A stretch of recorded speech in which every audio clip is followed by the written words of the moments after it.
What is up, people out there in the YouTube universe? Of course, I know it's been a long time since I've done a review of Regular Show. We've actually been on a Regular Show hiatus, if you could say. But yes, I am back here with you to give you my, in the spirit of Halloween, my Terror Tales of the Park, the first one, review. Now, I know Cartoon Network is doing this whole, like, Terror Tales of the Park week, so I think I'm going to do the same now. This one was really like I said, this was the first Terror Tales of the Park that actually gave us excited to watch Regular Show when it came to Halloween time. This is actually one of my favorite Halloween specials when it gets to this time of year. I just love it.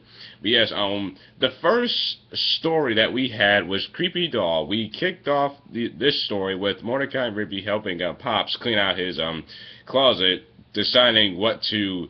It's so hard to think of what to keep and what to throw away. If it's cool, keep it, aka sunglasses. But if it's a lawnmower, some old toys, a globe, then it's junk. But then as they get to their last box, they see this creepy doll, and I remember watching this when I first saw this episode. I'm like, oh my God, that thing looks nasty.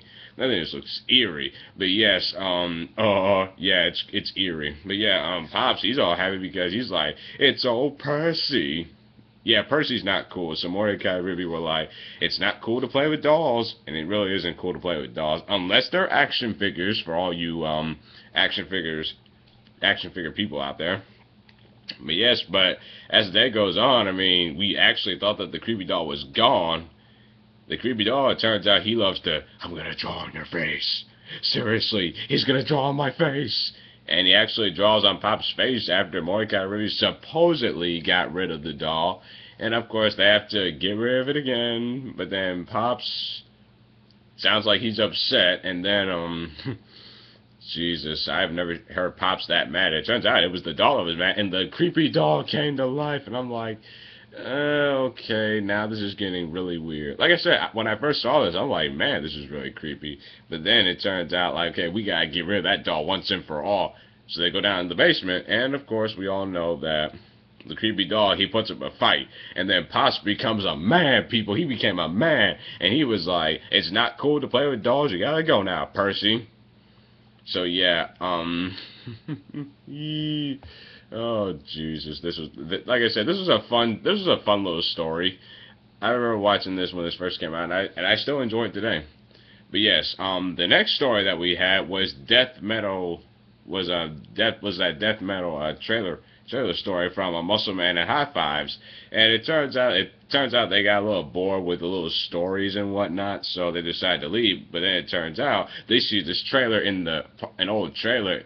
Well, actually, it's a bucket of old car barf, in their words. But yeah, this episode was really interesting because we actually got to see the crash pit for the first time. Now remember, when we first saw this, we didn't know what this was, we didn't know how this became, but it was all explained in Journey in the Center of the Crash Pit episode. I missed that crash pit, by the way. They need to bring that back. But yes, and it turns out, like, this trailer was haunted by an old band, Death Metal, and they wanted to take it to the crash pit, but then they were like, you want to take our final resting place in the crash pit? So, of course, we all know that they went over there, and they tried to basically kill Muscle Man and Fives. And, yeah, that music just sucked. I've heard music suck, but that just flat out sucked. And then goes into the crash pit, and, like, Muscle Man and High Fives, they walk out supposedly, but Muscle Man dies in the process. Honestly, when I first saw this, I thought this was the weakest story. I mean, I tried to give him a pass, but it was like wasn't really scary enough for me. But yeah, now this is the story that I really loved. It was In the House. This actually featured a little bit of the Halloween spirit because Mordecai and Rigby were actually out trick-or-treating. See, people, we can still go trick-or-treating out there. You are never too old. But yeah, of course, Rigby wants to go to another house, and he sees this haunted house, and he wants to go egg it. Now, I don't know if you people have ever egged in house, but after watching this over and over again, please don't ever do that. Even though that is fun. But yeah, they do that, and Rigby does that, and it turns out the wizard was like, you gonna pay for that. Really, you couldn't have just simply just say, you could have just bought me some new eggs, or just like have him mow his lawn, or rake your leaves up, or at least give that damn house some paint. Yeah, he could have done that. And it turns out Rigby's all scared and whatnot because he thinks that he's cursed. And then apparently Rigby is cursed because weird things start to happen to him. He starts turning into this big old house in the house. And it really wasn't so bad for her. I mean, it really is a lot nicer than Rigby could ever afford. Like, really, think about it. I mean, we didn't see this guy get a bed till season 6. So, yeah, like, that's an improvement. But, yeah, turns out, like, this wizard wants to get revenge on Rigby, but then Benson, he gets up the phone, he's like, now you're all gonna pay.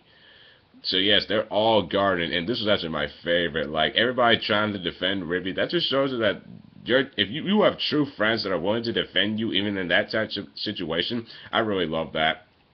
And of course, as they try to stop him, the wizard, he's calling, and then everybody just dies. I mean, Skips goes up the fireplace. I mean, Mordecai gets his head chopped off. Muscle Man, he gets the skin cut off of him. High Fives turns into marshmallow mush, and Pops just disappears. Benson goes down the toilet. I'm like, you talk about doing in everybody. I mean, everybody was just gone. And the only reason that the wizard did that was to just throw eggs at Rigby at his house. And I actually enjoyed that little ironic twist.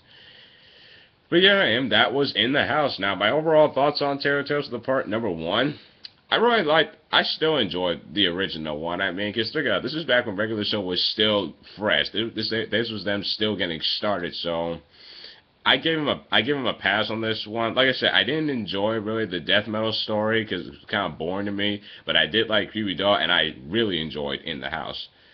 But yes, that is my Terror Tales of the Park little review. I will be back later.